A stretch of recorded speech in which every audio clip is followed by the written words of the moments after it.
புகையிலை டப்பாக்கோ கிட்டத்தட்ட ஒரு ஏக்கருக்கு மேலே போட்டிருக்காரு.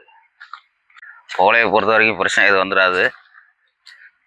அஸ்வினி விழுகும், எப்போயோ ஒரு டைம் புழு விழுகும். புழுவுக்கு நீங்கள் எம்மாமிக்கிட்டனா அஸ்வினிக்கு மிடாவும் ரெண்டையும் கலந்து அடித்தாலே போதுமானது.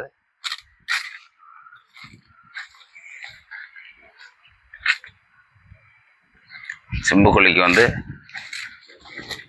நீங்கள் நார்மலாக விடக்கூடிய செம்புக்கொல்லி காட்டிலாம் ஹெர்பிசைட் வருதில்ல பெண்டிமித்திலின், அந்த பெண்டிமித்திலின் கொடுத்தீங்கனாலே நார்மலாக விடக்கூடிய செம்புக்கொல்லியோட ரிசல்ட் சூப்பராக இருக்கும். இந்த கார்டு வந்து பெண்டிமித்திலின் கொடுத்த கார்டு தான். ஒன்று ரெண்டு வந்திருக்கு. ஏதாவது தப்பு தவறி விடும் பொழுது ஏதாவது ஒரு சில செடி தவறி இருக்கிறது வந்து முளைச்சி வந்திருக்கு மறுபடியும். ஒரு சில காட்டில் அந்த மாதிரி வைரஸ் பிரச்சனை வரும். இதாங்க புகையில வரக்கூடிய வைரஸு. நார்மலாக ஏதாவது ஒரு மருந்து அடிச்சிங்கனாலே உங்களுக்கு வந்து வைரஸ் கண்ட்ரோல் ஆகிடும்.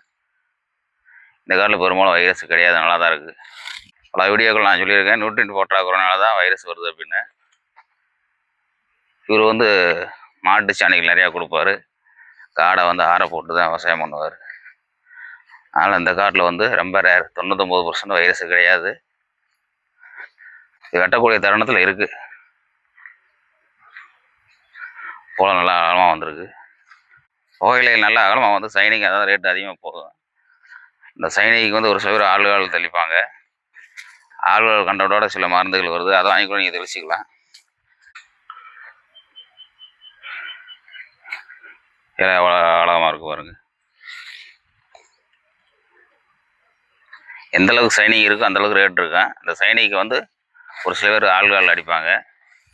ஆள்கால் கண்டன் கலந்த டானிக்கு வருது மார்க்கெட்டில், அதை அடித்தாலே போதுமானது. நீங்கள் நேரடியாக ஆள்கால் அடிக்க தேவையில்லை. ஏற்கனவே இல்லை களைக்கொல்லி குளுக்கோசைட் அடித்த வீடியோ போட்ட கார்டு அதே கார்டு தான் பாருங்க. டிரான்ஸ்ஃபார்மருக்கு பாருங்க, குளுக்கோசைட் அமோனியா ஹெர்பிசைட் வந்து கப்பை கமித்திட்டு அடித்தார். அந்த வீடியோ போட்ட அதே கார்டு தான் அது. ஷார்ட்ஸ் வீடியோவில் இருக்கும் பாருங்கள் அந்த வீடியோ. இது வந்து ஸ்டார்டிங்கில் களைக்கொல்லி அடிக்காமல் குளுக்கோசைட் அமோனியா களைக்கொல்லியை வந்து ரப்பர் மரத்துக்கு வரக்கூடிய இந்த கப்பை கொண்டாந்து கவுந்தி வச்சுட்டு அடித்தாங்க.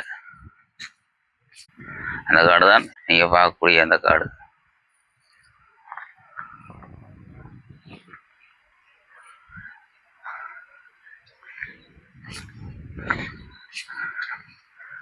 எவ்வளோ அகலமாக இருக்கும்.